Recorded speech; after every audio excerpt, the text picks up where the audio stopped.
football has gone today, Roger was the back that started it all. What he brought to the table with Bill Walsh's guidance was an impact that at the time no other running back had in the league.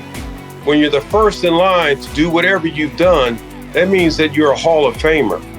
Welcome to the Hall of Fame case for Roger Craig. We're so honored that you've joined us because we are thrilled to make the case that Roger Craig, the former 49ers running back, belongs in the Hall of Fame. Now, before we get started, I wanted to tell you how this came together.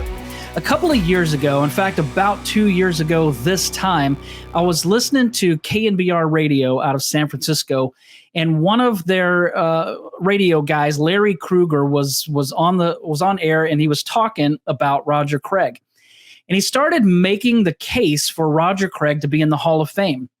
I was so blown away by some of the stats that I didn't even know about that, to me, helped make the case of why Roger Craig is not in the Hall of Fame and why he belongs in the Hall of Fame, that I reached out to Larry and asked him if I could have the notes that he was reading off of, because I'm a writer for 49ers Webzone, and I wanted to write a story on why Roger Craig belongs in the Hall of Fame.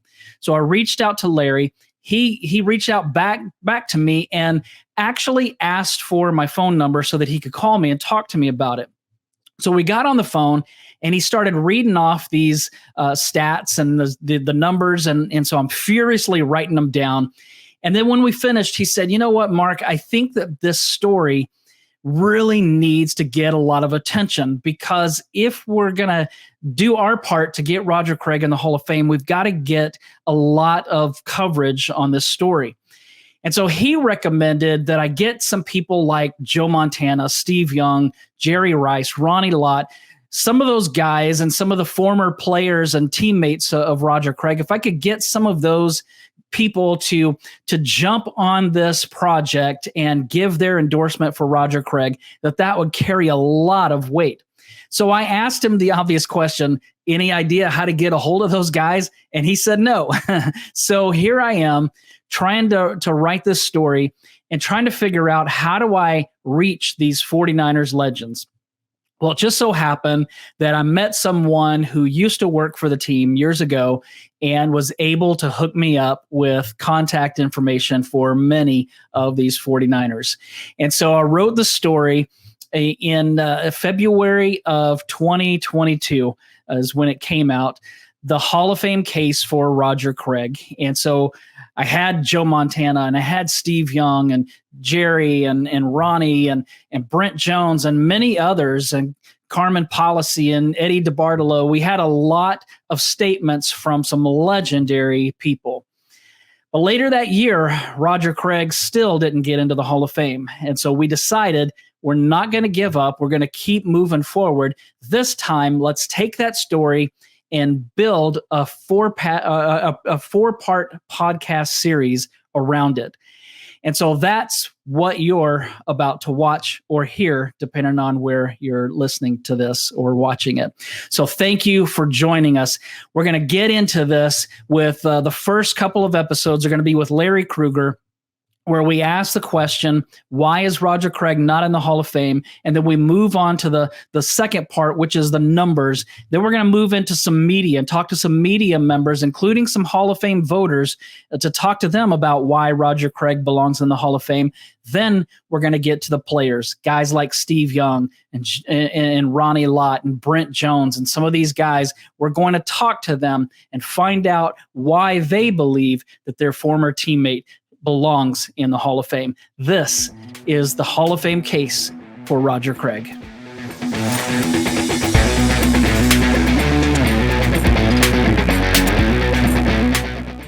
And so we're welcoming in Larry Krueger, the great Larry Krueger, the legend Larry Krueger, who I first heard this argument for Roger Craig and just had to find out more about this. So, Larry, why is Roger Craig not in the Hall of Fame? Well, Mark, it's really a number of factors that have kept him out. He was a tremendous player. He's one of the greatest players in the history of the NFL.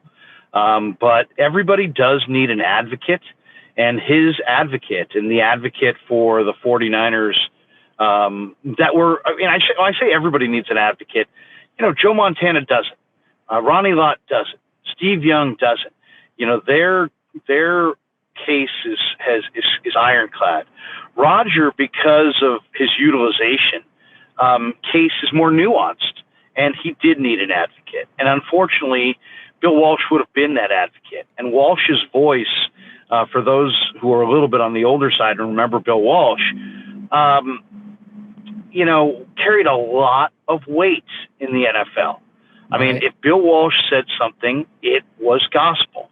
His opinion carried as much weight as any individual football person in the history of the NFL. As much because he's not only thought of as one of the great pioneers in the game, but he also was a guy who started the minority coaching hiring program. He was a guy that was respected, as a real cerebral pioneer and as a deep thinker and as somebody who was always, we talk about analytics now. Bill was analytics before analytics. He was on the cutting edge of everything. He advanced the conversation of offensive football, and in some ways created Roger Craig coming out of Nebraska. And Walsh, unfortunately, died too early. Yeah. And so Roger did not have that powerful advocate. And in my heart of hearts, Mark, I really believe that if Walsh had publicly advocated for Roger, and he would have, Roger would have glided easily by now into Canton. So the absence of Walsh, I think, is primarily the issue. The secondary issue is that the 49ers, didn't have they weren't a force pushing for this, like I think they probably should have been. I don't know if it was because of the 1990 NFC Championship game fumble. I know they hold Roger in high regard. The organization does, from Jed and Denise and Dr. John all the way down. But maybe some that fumble in that 90 game against the Giants may have cost him a little bit of the momentum that he would have had coming from the 49ers side of things. So I think those are the primary reasons. And then also just Jerry Rice is the greatest statistical football player in the history of offensive football. Nobody's ever done anything to offensive records like Jerry has impacted them. And that's awesome, and it's really an incredible thing, but there is a price to be paid for that, and Roger, I believe, is paying that price. Yeah. Yeah, I think that you make great points, and I know there are people who hold the fumble against Roger Craig, which is crazy because, you're talking one play, and Carmen Policy said that after that play, there were things that still happened. There was the Mark Bavaro catch where he carried multiple 49ers with him down the field. And so it is silly to consider that. And then there is also an argument that people hold it against Roger Craig that he played in Walsh's system, and he played with Montana. But you said that actually should favor him when it comes to the Hall of Fame. Well, I cover football. You cover football. There's many people you'll talk to that cover football, and it's very rare that you go into the locker room after a victory and the running backs have all had, the running backs had 125 yards and the receivers have had, each had 100 yards and a couple touchdowns. It's just not the way it works. There's only one football. You get in the red zone only so many times over the course of a football game. And, if the ball goes to the receiver, then it usually doesn't go to the running back. If the touchdown's scored by the receiver, it's not scored by the running back. And This is where, and I really find this one hard to understand why people don't grasp this more. We've got stats that reveal everything.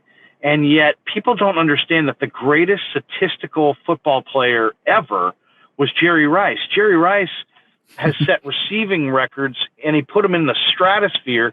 The game has become so much more offensive, and yet receivers today in a pass-happy league still are not approaching Jerry's statistical numbers and records in a lot of cases. That's how dominant he was. And if you know the personalities, Roger was just a gregarious, he was intense, but he was all about the team. He played halfback. He played fullback. He would block for Wendell Tyler early in his career. He was a receiver if they wanted to utilize him that way. Jerry, I really believe this, and I hope Jerry doesn't take this the wrong way, because I don't believe, Jerry is one of the greatest of all time. But everybody's fueled by something different. I think that everybody needs something different to be great. I think Jerry needed that constant affirmation of, hey, you're the guy, you're the guy. And I think Roger was a guy that could take it either way, right? He could be the star, he could be in a supporting role, and he was happy either way. And I think the personalities really played a role in that. Roger Craig was a dominant football player. You could make an argument that the 1984 Niners were maybe the greatest Niner team of all time. In the pinnacle game of that season, the Super Bowl at Stanford, the Niners beat the Dolphins. Roger Craig could have been the MVP of that game. Mm-hmm. He scored 3 touchdowns. He was easily the best player on the field. He was completely dominant. And yet the Super Bowl MVP went to Joe Montana. And I think if that had gone to Roger, I think that would have probably changed the dynamic on his Hall of Fame candidacy. So I really feel like Roger was a spectacular football player, but he also was a spectacular person who was team-oriented. And I think because he was so team-oriented, and you could make the same claim, by the way, about Brent Jones, I think a lot of the guys who played with Jerry Rice, their numbers are suppressed by the presence of Rice. Yeah, I found it interesting that when we were doing the story that Joe Montana said if it wasn't for Jerry and John Taylor, Roger would have had even greater numbers. And then he said you can't use the he was part of the system argument. Look at Tom Brady. He just threw his 600th touchdown pass. This was a couple of years ago. But that's all teams do today, throw the ball. So if Roger benefited from the system, you have to say the same about Brady and all the other players playing today. And that makes your point that he was great in a time where they really weren't playing. That's why Walsh was so innovative, that his offense was just different. And Roger Craig was one of the reasons why. Let me ask you this. I'll be asking Matt Mayoko this as well, but Matt told me that before Bill Walsh died, that Walsh said he couldn't use his offense to the fullest until he had Roger Craig. What do you think about that statement? Because I think of all the statements, that may be the biggest, that the great Bill Walsh couldn't fully use his offense until he had Roger Craig. I think we got a glimpse of it this year in a very similar player with Christian McCaffrey's impact on Kyle Shanahan's offense this year. I don't think Shanahan's offense really got to that level that it could get to where they were scoring 35 a game until you introduced the back out of the backfield as a safety valve, as the continuity piece to keep the offense on the field. You know, so much of, if you wanted to say what were the similarities of Shanahan and Walsh, it was the ball control. And Shanahan does it through a run-heavy scheme. Walsh did it through a short passing scheme. And we saw the 49ers utilize a little bit of both of that with McCaffrey, and it, obviously to great success. And obviously, I think what Walsh was talking about there is that, if you don't have the running back in that high percentage, throw it in the flat to the running back, if you don't have that element, you don't have the continuity piece to keep you on the field. But Roger and McCaffrey also give you a dynamic playmaker on those throws to the flat. And if I'm thinking back to the 1,000 season, so many of those passes were Joe looking downfield, not having anything, and here comes Roger out of the backfield, Joe hitting him in stride, Roger making one guy, two guys miss, and then creating a huge play out of that with a lot of run after the catch yardage. So in a lot of ways, I feel that was a major component of Walsh's offense, was throwing to the running back in the flat, to pick up easy yards, catch them off guard. And sometimes those plays became touchdowns because of the dynamic nature of Craig. Yeah, he was a mismatch. Whether they want to put a defensive back on him or a linebacker, he's an instant mismatch, just like Christian McCaffrey was this year for the 49ers. Larry, thank you. We're going to have Larry back in part 2 when we make the case for Roger Craig to be in the Hall of Fame.